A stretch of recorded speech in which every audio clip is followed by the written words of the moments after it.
안녕하십니까? 저희 요한계시록 세미나에 오신 여러분들을 다시 한번 진심으로 환영합니다. 여러분 주님의 은혜 가운데 다 평안하셨습니까? 지난 시간에 우리는 요한계시록 13장에 나타나는 짐승의 표에 대해서 연구하였습니다. 우리는 이 짐승의 표를 강요할 배후 세력인 그 짐승의 정체가 무엇인지를 먼저 공부했고, 또한 요한계시록 13장의 두 번째 올라오는 짐승인 미국이 먼저 나온 짐승인 교황권을 위하여서 짐승의 우상을 세워주고 짐승의 표를 강요한다는 사실에 대해서 우리가 배웠습니다. 또한 666이라는 숫자는 짐승의 표 자체가 아니라 짐승의 표를 강요하는 배후 세력의 정체를 알려주는 힌트 가운데 하나라는 사실도 우리가 배웠습니다.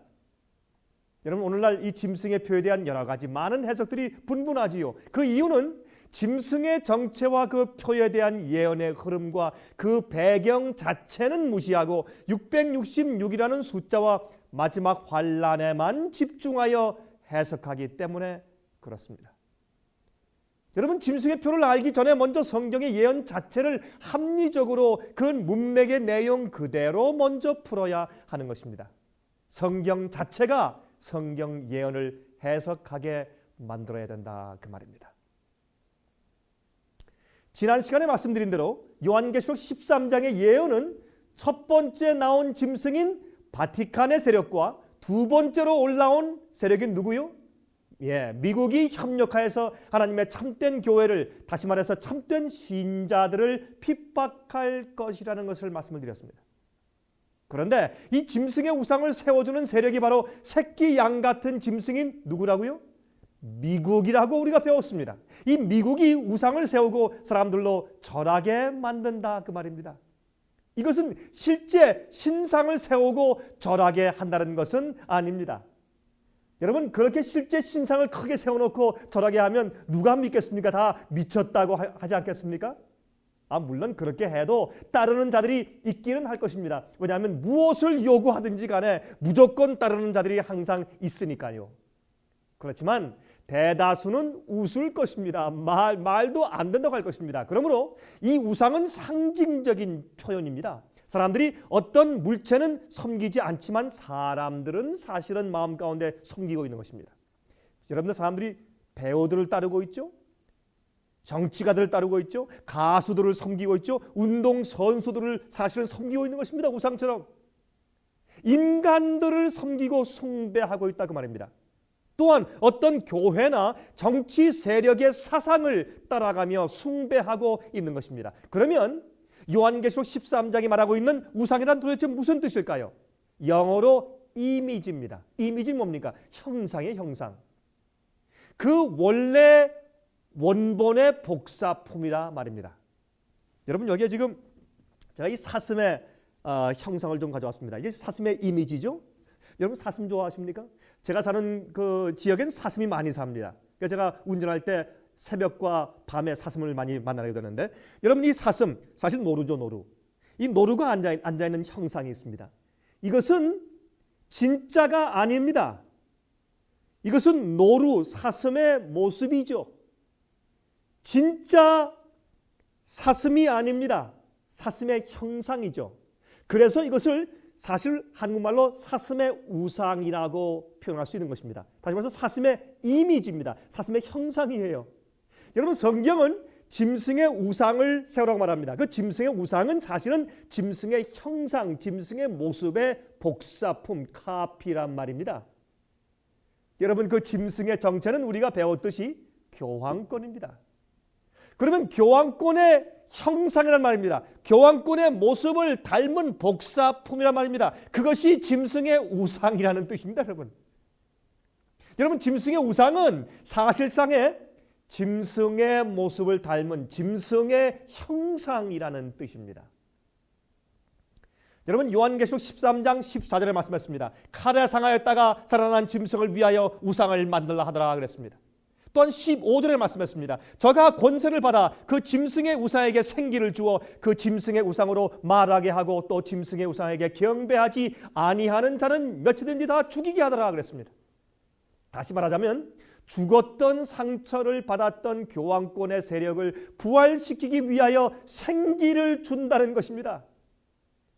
그리고 그 우상으로 말하게 한다는 것입니다. 다시 말해서 이 교황권이 한 그러한 모습의 체제를 만든 다음에 그러한 일을 다시 할 수 있도록 힘을 준다 그런 말이죠.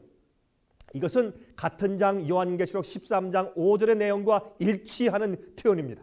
자 보십시오.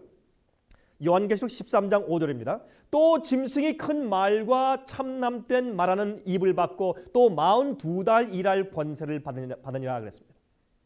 여러분 무슨 뜻입니까? 42달 그랬죠? 우리가 이미 다 요한계시록 12장을 배울 때 다 배웠습니다. 42달이 무엇입니까? 42달은 1260일이죠. 1260일은 1260년이죠. 그래서 1260년간 중세기에 자기의 권위에 대항하던 성도들을 핍박하는 권세를 누렸던 그 모습을 표현하면서 큰 말을 하는 입을 받았다고 했습니다. 다시 말해서 중세기의 교황권이 핍박하는 그런 세력을 받았다고 말이죠. 6절과 7절을 읽어보면 우리가 알 수가 있습니다. 요한계시록 13장 6절과 7절입니다. 짐승이 입을 벌려 하나님을 향하여 회방하되 그의 이름과 그의 장막 곧 하늘에 거하는 자들을 회방하더라. 또 권세를 받아 성도들과 싸워 이기게 되고 각 족속과 백성과 방언과 나라를 다스리는 권세를 받으니라 그랬습니다. 여러분 보세요. 그러므로 이 짐승의 세력이 그러한 권세를 받는다고 설명되어 있습니다. 그것을 그 말을 하게 한다고 그렇게 성경에 표현해서 예언했다고 말입니다. 그러므로 미국이 짐승, 다시 말해서 교황권의 우상으로 말하게 한다는 뜻은 교황권이 중세기 때에 자기의 권위를 대항하던 자들을 핍박하던 그 힘을 다시 부활시켜 준다는 뜻이지요. 또한 경배하지 않는 자들을 다 죽이도록 명령한다는 것은 강제적인 명령의 뜻을 가지고 있다는 것을 표현하는 것이지요. 이 짐승의 우상은 중세기의 유럽 전역을 지배하였던 교황권의 핍박의 세력을 닮았다는 뜻입니다. 다시 말해서 1260년 동안에 교황이 큰 말하는 입을 받았습니다. 다시 말해서 핍박하는 세력을 받았어요. 그러므로 이 짐승의 우상에게 말하게 한다는 것은 미국이 그것은 교황권의 과거에 했던 그런 세력을 다시 부활시켜서 권력을 행사하게 해준다는 뜻입니다. 다시 말하자면 국가와 종교에 연합된 세력을 상징하는 것입니다. 국가의 힘도 가지고 있고 교회의 힘도 동시에 가지고 있는 모습을 말하는 것이라 그 말입니다.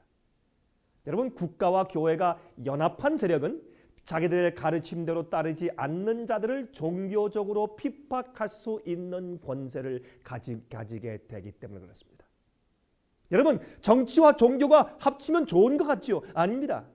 종교에 정치의 힘이 업혀지면 그것은 핍박으로 돌변하는 것입니다. 그것이 우리 인류 역사 가운데서 종종 보는 것이 아닙니까? 여러분 청교도들이 유럽에서부터 그러한 핍박을 피해서 미국으로 이민을 왔죠. 그런데 이 짐승의 세력이 미국까지 뒤따라와서 성도들을 핍박할 수 있는 환경을 이 미국에서도 조성한다는 그런 예언인 것입니다. 여러분 이제 이해하시겠습니까? 요한계시록 12장 17절은 그와 같은 모습을 설명해 주고 있습니다. 읽어보십시다. 요한계시록 12장 16절 17절입니다. 땅이 여자를 도와 그 입을 벌려 용의 입에서 토한 강물을 삼키니 용이 여자에게 분노하여 돌아가서 그 여자의 남은 자손 곧 누굽니까? 하나님의 계명을 지키며 예수의 증거를 가진 자들로 더불어 싸우려고 바다 모래 위에 섰더라고 말씀했습니다. 여러분들이시여 미국에서 자신의 세력을 구축할 때까지 참고 기다리고 있는 모습을 말하는 것입니다. 여러분이시여 마귀가 주의 백성들을 성경을 교회의 권위보다 더 높이는 사람들을 놓쳐버렸습니다. 왜? 그들이 청교도들이 어디로요? 미국으로 도망쳤지 않습니까? 그런데 미국에 와서 핍박할 수가 없어요. 왜? 미국엔 종교 자유와 헌법이 있기 때문에. 그러므로 이 미국에서 핍박할 수 있는 그런 분위기, 다시 말해서 옛날 유럽처럼 종교와 국가의 힘이 합쳐져서 종교적인 어떤 가르침을 강요할 수 있는 분위기가 조성될 때까지 참고 기다리고 있는 모습을 거기에 말했다고 말입니다. 그 다음에 13장의 예언이 시작되는 것입니다. 여러분 중세기의 유럽에서 누리던 그와 같은 세력을 미국 땅에서 확립시키려고 음모를 꾸미고 있는 모습을 성경 예언은 말씀하고 있는 것을 우리가 본다 그 말입니다. 여러분 이렇게 되면 여러분들께서 궁금해하실 한 가지 일이 생기게 되죠. 도대체 어떻게 바티칸의 세력이 미국의 정치를 장악할 수 있게 된단 말입니까? 하는 질문이죠. 또한 과연 그러한 일이 이 미국에서 진행 중에 있다는 말입니까? 하는 질문이 여러분 마음 가운데 생기게 될 것입니다. 아니, 이 자유의 땅인 미국에서 그러한 일이 과연 가능하단 말입니까? 종교적인 핍박이 아마 그런 의문이 여러분 마음 가운데 들어가실 것이라고 생각이 됩니다. 여러분 지금부터 제 설명을 잘 들으시기 바랍니다. 많은 그리스도인들이 깨닫지 못하고 잠자고 있는 동안에 우리의 원수 마귀는 차곡차곡 자기의 목표를 달성시켜 왔다 그 말입니다. 여러분 열처녀의 비유를 기억하시죠? 어떻게 말씀하십니까? 열처녀의 비유 가운데 다 그들이 졸며 잘세 그랬습니다. 그러다가 갑작스러운 신랑이 온다 하는 소리에 깨어보니 무엇이 없었습니까? 등잔에 기름이 없었습니다. 여러분이시여, 지금 오늘날 이 세상의 기독교인들이 쿨쿨 잠자고 옛날 종교 개혁자들이 이미 설명해 놓은 요한계시록의 그 가르침을 버리고 로마 천주교와 개신교가 다시 손을 잡고 있으면서 깊이 잠든 동안에 마귀는 큰 역사를 해놓았다고 말입니다. 여러분 알곡과 가라지의 비유를 이해하시죠? 여러분 알곡과 가라지의 비유 가운데 어떤 말씀이 있습니까? 그들이 잠자는 동안에 원수가 가라지를 뿌리고 갔다고 말씀했습니다. 그래서 추수 때 나가보니까 알곡만 뿌려놓은 곳에 가라지들이 그만 가득 생긴 것입니다. 우리가 잠자고 있는 동안에 이 미국 안에서 엄청난 예언 성취가 벌써 이루어지고 있었고 지금 이루어지고 있다는 사실을 여러분께서 아셔야 할 것입니다. 많은 그리스도인들이 전혀 얘기하지 못하고 있는 방향으로 지금 이 미국은 전진하고 있는 것을 여러분께서 아셔야 할 것입니다. 여러분 도대체 무엇을 말하고 있는 것이냐고요? 지금부터 제 말을 좀 잘 귀를 기울여서 들어주시길 바랍니다. 여러분 짐승의 우상이란 종교와 정치의 연합을 말합니다.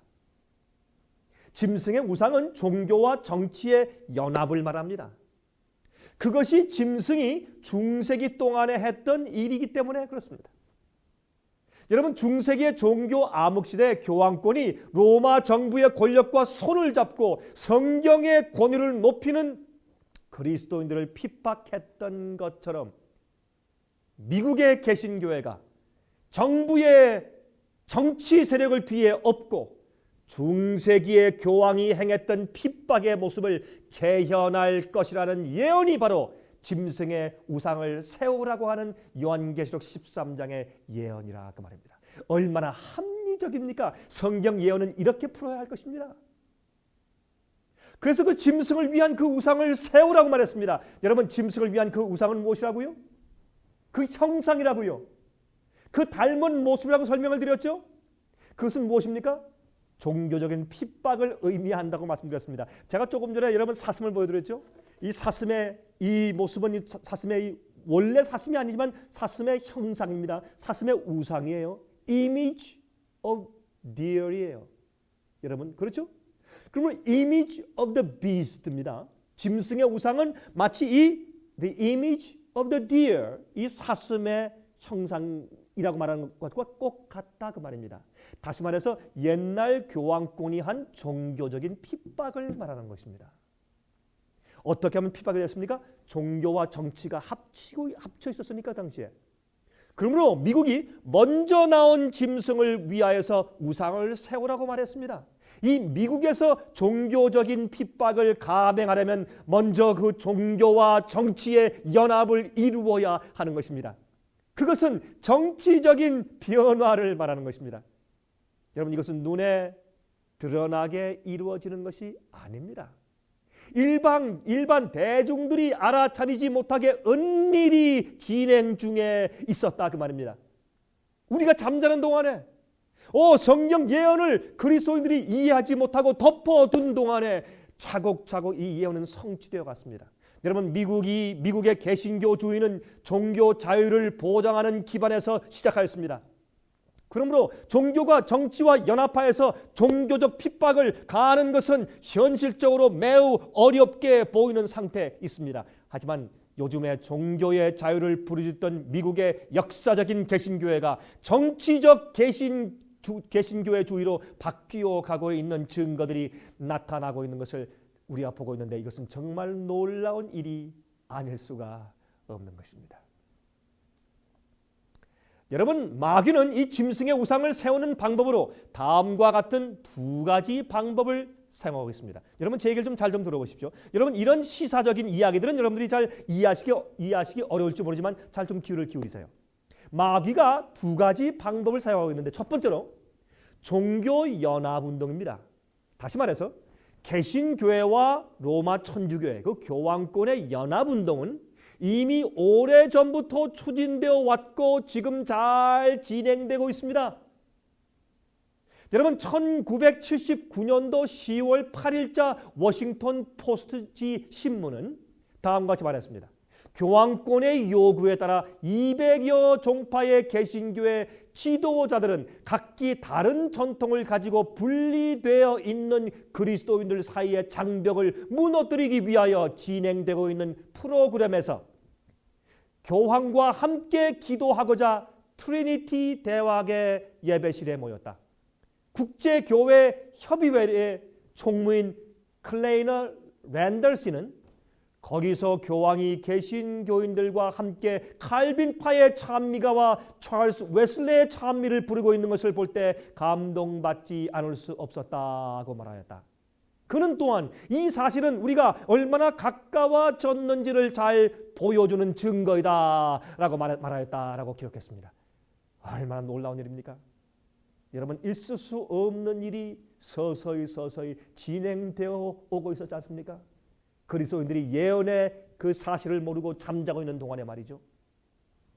두 번째로 교회와 국가의 연합입니다. 여러분, 두 번째로 마귀는 또 무엇을 추진시키고 있는가? 교회와 국가의 연합을 추진시키고 있습니다. 종교연합운동의 정신에 깊이 젖어 있는 사람들은 강력한 기독교 정치단체를 구성하여서 도덕적으로 퇴폐해진 사회와 국가에 다시 기독교적인 정신을 불어넣고 미국을 하나님께서 인정하시는 축복하실 수 있는 국가로 만들기 위해서 총력을 기울이고 있다 그 말입니다.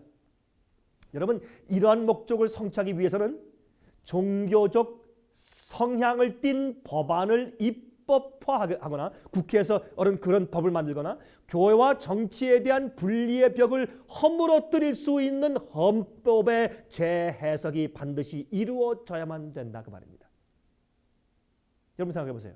지금 미국의 헌법은 제1조에 종교 자유와 집회 자유와 언론의 자유와 출판의 자유가 약속되어 있습니다. 그건 보장되어 있습니다. 그러므로 그것을 어떻게 해요? 재해석해야 합니다. 헌법을 뜯어 고칠 수는 없습니다. 그러므로 재해석하는데 여러분이시요, 요즘에 미국의 대법원의 법원장인 랭퀴스트 씨는 대법원 판사인 랭퀴스트 씨는 이렇게 말했습니다. 미국의 헌법의 제1조에 이 종교 자유에 대한 그러한 그 헌법에 대한 해석은 우리가 과거에 집착하지 말고 재해석할 필요가 있다. 왜? 그것은 과거의 핍박 때문에, 과거에 유럽에 있던 좋지 않은 역사 때문에 생긴 것이기 때문에 지금은 우리가 재해석할 필요가 있는데, 그것은 개인의 자유보다 국가의 유익이 먼저 선지한다고 우리가 이해해야 할 것이다 라고 말을 했습니다. 여러분, 이러한 목적을 위하여서 그들은 자신들의 사상을 지지하는 특정한 정치인들을 적극적으로 후원하며 국회의원들에게 강력한 로비 활동을 펼치고 있는 것입니다. 종교연합운동가들이. 사탄은 이러한 기독교계의 흐름을 주도하면서 미국을 강력한 기독교적 헌법을 가진 용 같은 짐승으로 키우기 위하여서 최고의 노력을 경주하고 있다 그 말입니다. 여러분 이해하시겠습니까? 무슨 뜻인지? 이러한 면에 있어서 미국에 있는 개신교의 단체들이 어떻게 정치적으로 움직이고 있는가를 주목해 보는 일은 매우 중요한 것입니다. 지난 10여 년 동안 미국의 개신교회 안에 다음과 같은 세 가지 뚜렷한 변화가 일어났습니다. 사회의 범죄와 타락이 심화되면 될수록 다음과 같은 현상은 더욱더 뚜렷하게 일어날 것입니다. 여러분, 청교도들은 건국 당시에 교회와 국가를 완전히 분리시킨 법을 제정함으로써 종교적 핍박이 없는 국가를 세웠습니다. 하지만 사탄은 다음과 같은 세 가지 전략을 통하여서 종교 자유를 파괴시키는 짐승의 우상을 세워가고 있다 그 말입니다. 첫 번째, 교회와 국가는 분리되어야 한다는 미국 건국 이념을 반대하는 사람들이 점점 더 많아지고 있습니다. 둘째, 교회가 정치적 활동에 적극적으로 참가함으로써 기독교 정신과 교리를 입법화해야 한다는 주장이 점점 더 거세어지고 있습니다. 세 번째, 그들이 믿는 신앙과 다른 것을 믿는 자들은 법에 의하여서 제재하거나 핍박하는 근본주의자들의 사상이 크게 기독교에서 지금 힘을 얻고 일어나고 있는 상태에 있다 그 말입니다. 여러분, 지금 미국에 세워지고 있는 짐승의 우상을 잘 좀 보시기 바랍니다. 미국에 있는 각 교회 및 기독교 단체들은 정치적으로 어떻게 움직이고 있으며 또한 그들의 최종 목적은 무엇인가 하는 것을 여러분께서 아셔야 할 것입니다. 기독교 정치 단체들이 종교연합운동을 통하여서 강력한 영향력을 행사하자 미국의 정치인들은 앞을 다투어서 가장 많은 투표자 수를 확보하고 있는 기독교 정치단체의 후원을 얻기 위해서 추파를 던지기 시작했다고 말입니다. 여러분, 기독교 정치단체들은 자신들의 사상을 지지하는 정치인들의 정치적 입지를 굳혀주고 기독교 정치단체의 후원을 받는 정치인들은 기독교인들이 요구하는 종교적 법안을 국회에서 국회 상정하여서 입법화시키는 일에 협조하고 있는 것입니다. 여러분이시요, 여러분 보이지 않습니까? 미국 기독교계와 정치계에서 이루어지고 있는 다음과 같은 사실들을 살펴보면 참 놀라운 것입니다. 여러분들이시요, 지금 짐승의 우상이 어디까지 세워졌는지 아십니까? 여러분, 짐승의 우상은 옛날 중세기 교황권이 행했던 교회와 정치가 연합하여서 힘을 행사하는 그러한 모습을 미국에서 다시 세워준다고 하는 것이 미국에서 먼저 나온 짐승인 그 짐승을 위해서 우상을 만들라 하는 그 예언이라 그 말입니다. 첫 번째요, 여러분, 미국에는 침례교회를 좀 보십시다. 침례교회는 역사적으로 교회와 국가의 분리를 가장 강력하게 주장해온 교회입니다. 참 훌륭한 교회입니다. 침례교인들은 17세기의 영국 국교의 핍박을 피해서 미국으로 이주해온 사람들입니다. 그래서 종교 자유의 아버지라고 불리우는 로저 윌리엄스 목사가 바로 침례교인입니다.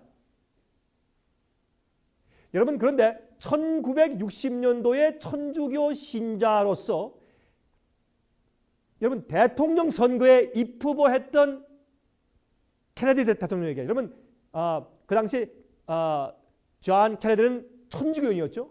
그런데 침례교인들이 이 대통령 선거에 입후보했던 케네디에게 교회와 국가의 확실한 분리를 요청하는 그런 서신을 보냈어요.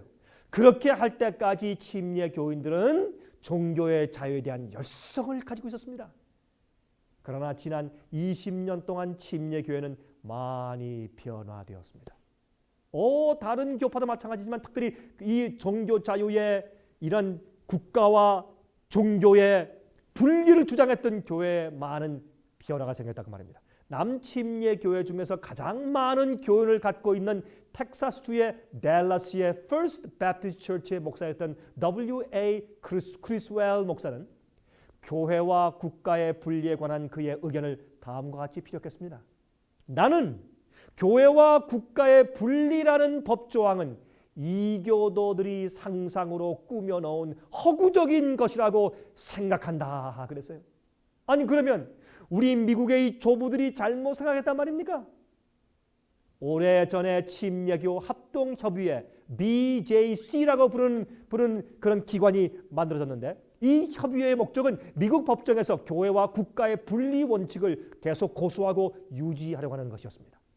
그런데 남침례교회는 미국 내에서 가장 큰 침례 교단이므로 그들이 이 협의회의 가장 큰 후원자였습니다. 그들은 매년 이 협의회에 약 40만 달러를 계속해서 매년마다 지원해 왔습니다. 그런데 1990년도 이후부터 그들의 후원은 끊어지기 시작했으며 지금은 남침례교회에서 이 협의회를 지원하는 일을 완전히 중단하고 말았습니다. 여러분, 이게 무엇입니까? 엄청난 변화를 말하는 것이죠. 여러분, 이 사실을 아십니까? 또한 두 번째로 미국에 있는 크리스천 코올리션을 좀 보십시다. 여러분, 이것은 미국에 있는 이 기독교 동맹 단체입니다. 크리스천 코올리션. 이것은 남침례 교회만이 미국에서 교회와 국가의 분리를 반대하는 것이 아닙니다. 미국의 정치적 개신교주의의 선봉인 팻 로버슨 목사, 팻 로버슨 목사는 1988년도 강력한 기독교 국가를 목표로 미국 대통령 선거에 출마한 바가 있습니다. 비록 그는 대통령에 당선되지 못했지만 그는 미국 정치계의 커다란 이슈를 불러일으키는 데 성공했죠. 여러분 기억하십니까? 그는 대통령 선거에서 패배한 자신의 경험을 토대로 정치적 선거에서 승리를 위해서는 천주교회의 도움과 협조가 반드시 필요하다는 사실을 깨닫게 되었다, 그 말입니다. 그는 미국에서 천주교회가 단일 교단으로서 가장 많은 교인들을 갖고 있다는 사실에 착안하게 되었습니다. 여러분이시여, 개신교회와 천주교회의 연합된 지지를 획득하는 데 성공하기만 하면 어떤 법도 미국의 국회의회에서 상정하여서 통과시킬 수 있기 때문에 그는 그것을 깨닫게 되었습니다. 그래서 그는 개신교회와 천주교회의 연합된 지지와 후원을 통하여서 미 의사당을 점령하겠다는 전략하에 크리스천 코올리션이라는 단체를 설립하게 되었다, 그 말입니다. 여러분 이해하시겠습니까? 여러분, 크리스천 코올리션은 교회와 국가의 분리는 현대에 와서는 완전히 무의미한 것이며 미국의 기독교인들은 오히려 정치에 같이 가담하고 자신들의 종교적 신조를 이 국정과 입법에 반영함으로써 미국을 도덕적인 기독교 국가로 키워야 한다는 그런 주장을 펼치고 있는 것이라 그 말입니다. 좋은 것처럼 들리지만 그러나 이러한 연합은 드디어 핍박을 불러오는 것입니다. 여러분, 팻 로버슨 목사는 1990년대가 다 지나가기 전까지 크리스천 코올리션은 미국 전체에서 가장 강력한 정치적 단체로 성장할 것이다 라고 그는 장담했습니다. 과연 그의 예견대로 크리스천 코올리션은 미국 대통령 선거 및 국회의원 선거에서 가장 강력한 영향력을 미치는 정치 단체로 변모하게 되었습니다. 여러분, 이것이 얼마나 놀라운 예언의 성취입니까? 여러분, 1994년도 미 국회의원 선거가 끝난 직후에 애틀랜타 저널지는 크리스천 코올리션의 정치적 승리에 대해서 다음과 같은 기사를 신문에 실었습니다. 정치적 포도원을 수년간 경작한 결과 기독교 보수파는 1996년 대통령 선거에 중요한 주자로서의 위치를 차지하였다.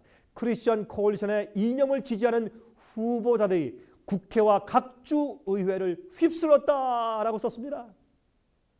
여러분, 크리스천 코올리션은 기독교 근본주의 사상을 지지하는 선거 후보자들을 집중적으로 후원함으로써 그들의 사상을 미 국회에 침투시키는 데 대성공을 거두었습니다.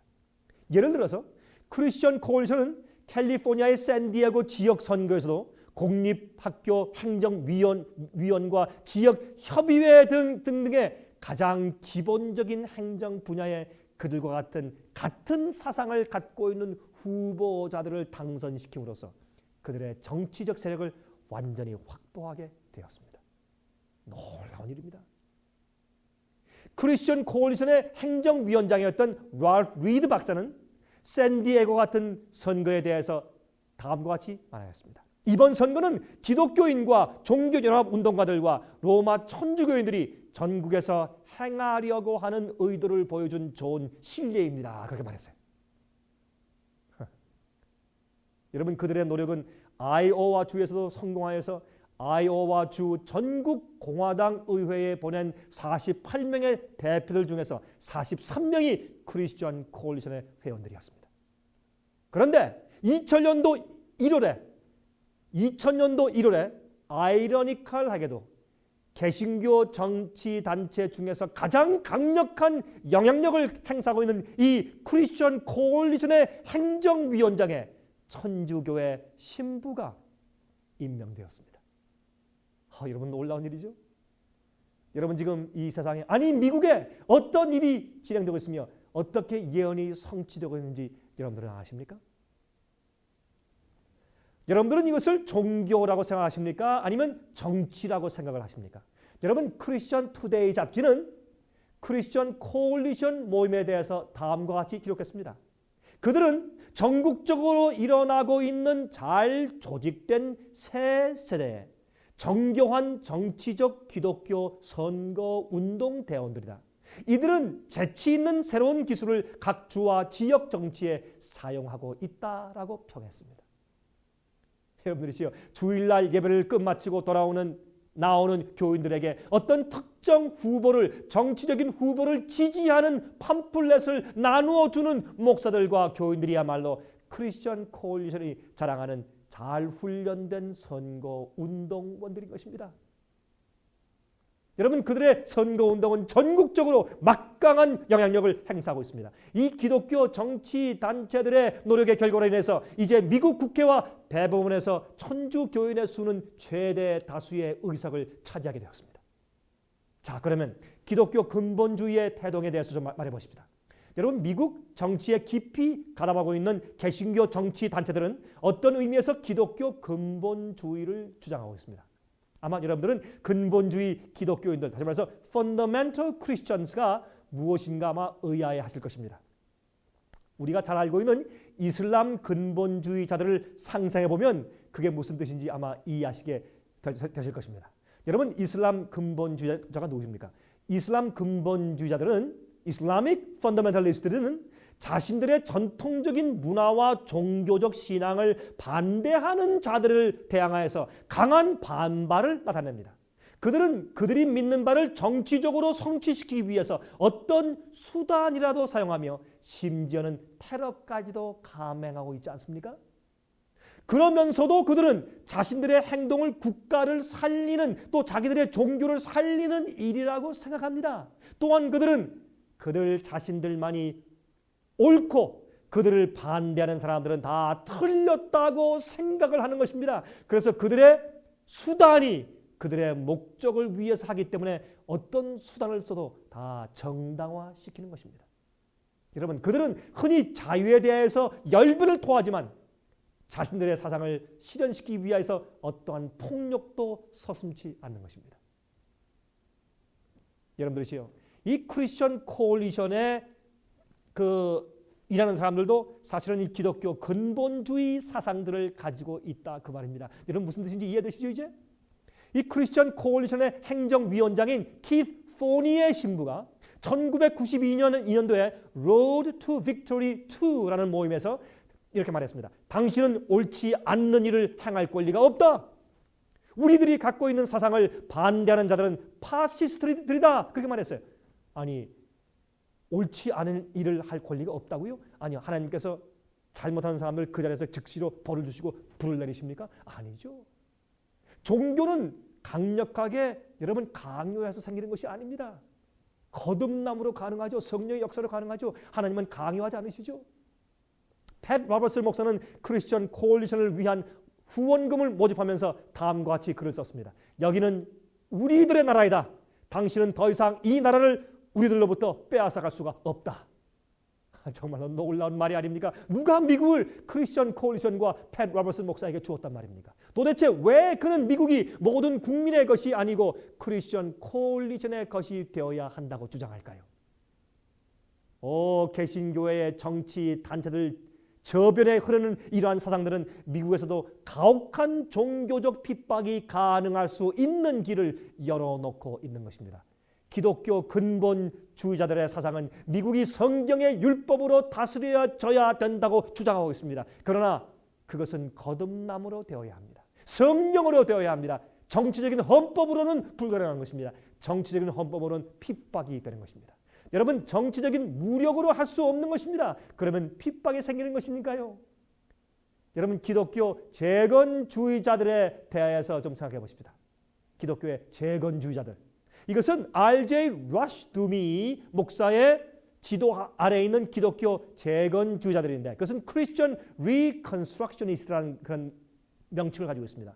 이 사람들은 미국을 성경 구약의 법에 기초한 신정국가로 만들 단호한 결심을 가지고 있습니다. 만약 그들의 사상이 관철된다면 간음, 동성연애, 참남된이라는 것들, 잘못된 교리를 전하는 일 등은 모두 감옥에 가거나 아니면 사형을 받게 되어야 합니다. 여러분, 그들이 갖고 있는 목표는 과거의 교황권이 했던 것처럼 국가의 힘을 교회의 오른손으로 만드는 것입니다. 여러분, 이러한 것은 참 좋게 보이고 좋게 들릴지 모르지만 그러나 결국엔 핍박을 가져오는 것을 그들이 모르고 있다 그 말입니다.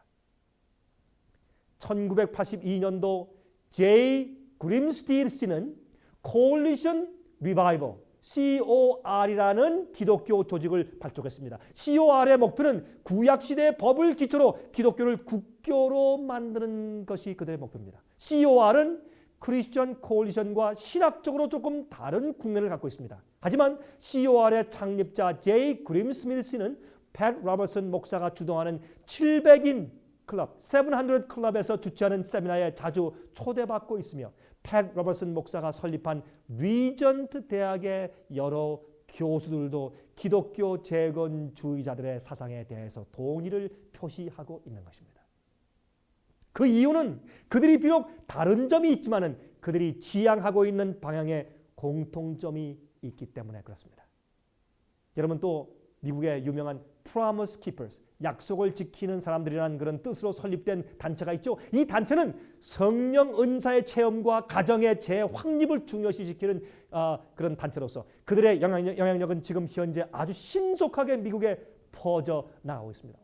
한 번에 수십만 명씩 모이죠. 모든 교리나 성서적 진리를 제쳐둔 채 기적과 사랑을 강조하는 대규모 감정적 신앙 집회를 주최하여서 수십만 관중들을 동원하는 그런 위력을 나타내고 있습니다. 여러분, 무너진 가정의 가치와 전통을 회복하기 위해서 미국은 지금보다 강력한 기독교의 도덕법을 가져야 된다고 주장하고 있습니다. 상당히 좋게 들립니다. 그러나 그 배후에 있는 위험성을 모르는 것입니다. 여러분, 크리스천 코올리션과 동일한 목적을 위하여서 그들도 일하고 있는 것입니다. 특별한 집회 때마다 그들에게 임하고 있는 기적과 이적들은 그들에게 힘을 주고 있어요. 놀라운 일이죠.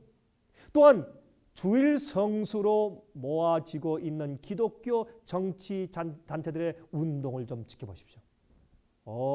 주일을 거룩하게 성수하자는 이것을 법적으로 정하자, 그렇게 하는 것입니다.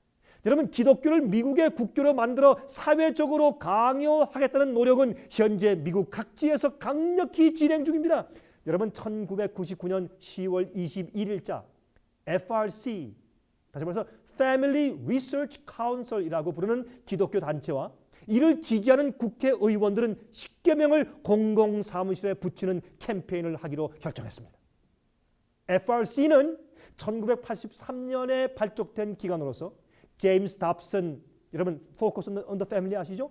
거기에 제임스 답슨 박사가 지도하는 Focus on the Family에 속해 있다가 1992년도에 독립된 단체입니다. 그들은 여러 국회의원들을 설득하여서 10계명을 두 돌비에 써서 그들이 일하고 있는 국회 사무실에 붙이기로 하고, 또한 10계명이 공공생활에 없어서는 안 될 중요한 요소라는 것을 공중 앞에 알리고 설득시키기로 그들은 결심한 것입니다. 여러분, 이 캠페인은 33명의 공화당 의원들과 8명의 민주당 의원들이 참가하고 있습니다. 여러분, 요즘에도 여러분 그 법정에서 어떤 판사들이 주 사무실이나 아니면 도시의 사무실에 10계명을 벽에 갖다 붙이는 일 때문에 자꾸 지금 이슈가 생기고 문제가 생기고 있죠. 여러분, 신문에서 보십니까? 이것은 짐승의 우상을 세워가고 있는 그런 역사인 것입니다.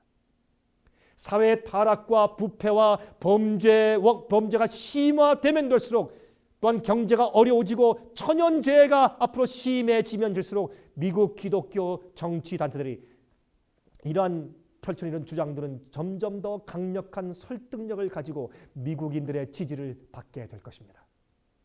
그래서 하나님의 예언은 종교와 정치의 연합세력인 짐승의 우상이 갑자기 생기를 받아 강력한 정치적 힘을 행사하게 될 때 드디어 미국이 용처럼 말하면서 짐승의 표를 강요하는 핍박의 세력으로 돌변하게 될 것이라고 그렇게 예언하고 있다고 말입니다. 자, 요한계시록 13장 15절부터 17절 다시 읽읍시다. 저가 권세를 받아 그 짐승의 우상에게 생기를 주어 그 짐승의 우상에게 말하게 하고 또 짐승의 우상에게 경배하지 않는 자는 몇이든지 다 죽이게 하더라. 저가 모든 자 곧 작은 자나 큰 자나 부자나 빈궁한 자나 자유한 자나 종들로 그 오른손이나 이마에 표를 받게 하고 이 표를 가진 자 외에는 매매를 못하게 하니 그랬습니다. 짐승의 우상, 즉 미국의 기독교 정치 단체들이 지지하는 정치인들이 정부와 의회의 다수를 점령함으로써 교회는 종교 암흑시대의 교황권과 마찬가지로 국가의 권력을 사용하여서 자신들이 주장하는 교리나 도덕률을 법률로 정하여 강요할 것인데, 이러한 미국의 정치적 종교적 변화는 온 세계에 급속도로 파급될 것이며 이때 전 세계적으로 핍박의 불길이 타오르게 될 것이고, 대다수의 사람들은 먹고 사는 문제 때문에 목구멍이 포도청이라 짐승의 요구에 굴복함으로써 짐승의 표를 다 받게 될 것이라 그 말입니다. 여러분 이해하시겠습니까? 놀라운 이야기입니다. 여러분 이러한 이것을 이해할 때에 요한계시록 13장의 예언을 우리가 드디어 이해하게 된다 그 말입니다. 한 가지 매우 흥미있는 사실은요, 미국의 기독교 정치 단체들이 주장하는 이슈와 요한계시록 14장에 기록되어 있는 짐승의 표를 거절하고 승리하는 자들의 특징이 서로 공통점을 가지고 있다는 뜻입니다. 참 이상합니다. 여러분 앞에서 살펴본 바와 같이 짐승의 우상의 세력은 그들의 로비 활동의 초점을 십계명 준수로 모으고 있는데 반해서 마지막 시대에 짐승의 표를 거절하고 살아남는 자들의 특징도 하나님의 계명을 지키는 자들로 묘사되고 있다 그 말입니다. 여러분 요한계시록 14장 12절에 어떤 말씀이 있습니까? 성도들의 인내가 여기 있나니 저희는 하나님의 계명과 예수 믿음을 지키는 자니라 그랬습니다. 여러분이시여, 이 성경 예언은 정확한 하나님의 영감의 말씀입니다. 이 성경 예언은 정확하게 이 미국에 대한 예언을 설명하고 있고 우리에게 미리 말해 주었습니다. 이것이 정확하게 지금 미국에서 성취되고 있습니다. 미국은 용처럼 말하기 위해서 준비되고 있습니다. 여러분 그런데 요한계시록 14장 12절에 우리 지금 읽었지만 여러분 여기 보면 마지막에 어떻게 되어 있습니까? 성도들의 인내가 여기 있나니 저희는 하나님의 계명과 예수 믿음을 지키는 자니라. 이것은 여기에 짐승의 표를 받지 말라라고 말하는 그 말씀과 연결되어서 이 말씀이 기록되어 있습니다. 우리가 이제 다음 시간에 요한계시록 14장을 같이 공부하겠지만 말이죠. 그러므로 이 마지막의 투쟁의 초점은 하나님의 계명으로 초점 지어지고 있다 그 말입니다. 이것은 마지막 시대에 사탄의 편과 그리스도의 편 사이에 펼쳐지는 대쟁투에서 하나님의 십계명이 대쟁투의 초점이 된다는 사실을 의미하는 것입니다. 여러분 요한계시록 12장에도 마지막 시대 사탄과 하나님의 남은 백성들 사이에서 벌어지는 대쟁투의 초점이 십계명으로 말씀되어 있죠. 요한계시록 12장 17절에 용이 마귀죠. 용이 여자에게 누굽니까? 교회에게 분노하여 돌아가서 그 여자의 남은 자손 곧 하나님의 계명을 지키며 예수의 증거를 가진 자들로 더불어 싸우려고 바다 모래 위에 섰더라 했지 않습니까? 마귀는 오래전부터 하나님의 계명을 집요하게 공격해 왔습니다. 이러한 이유 때문에 하나님께서는 선지자 다니엘을 통해서 사탄의 중세기의 작은 뿔 세력을 통해서 당신의 십계명을 변경시킬 것이라는 경고의 말씀과 함께 적그리스도 세력의 특징을 자세하게 기록해 놓으셨단 말입니다. 다니엘 7장 25절에 말씀되어 있죠. 그가 장차 지극히 높으신 자를 대적하며 또 지극히 높으신 자의 성도를 괴롭게 할 것이며 그가 또 때와 법을 변개코자 할 것이며 그렇게 예언해 놓았지 않습니까 여러분? 마지막 시대의 영적 투쟁의 초점이 계명이라는 사실을 이해한 사탄은 현대 기독교회 안에 하나님의 계명에 대한 오해를 깊이 심어 놓았습니다. 그래서 기독교에 그렇게 계명에 대한 오해가 많습니다. 이러한 사탄의 기만 전략 때문에 계명을 지키는 것은 율법주의요, 계명을 강조하는 것은 바리새인주의라고 하는 심각한 오해가 오늘날 기독교 교인들 안에 널리 퍼져 있습니다. 여러분이시여, 그러나 기억하십시오. 바벨론 시대에 두라 평지에 세워졌던 금신상에 절하도록 강요받았을 때 우상에게 절하지 말라는 둘째 계명의 충성을 다짐하면서 왕의 요구를 거절했던 다니엘의 세 친구들처럼 그들이 생명을 바치면서 계명을 어기지 않았습니다. 그것이 충성 아닙니까? 그것이 우상에게 절하지 않는 사람들의 그 인침받는 경험 아닙니까? 그들처럼 사드락과 메삭과 아벳느고처럼 마지막 시대에 참된 하나님의 백성들은 하나님의 계명을 신실하게 지키기 위하여 짐승의 우상에게 경배하기를 거절할 것입니다.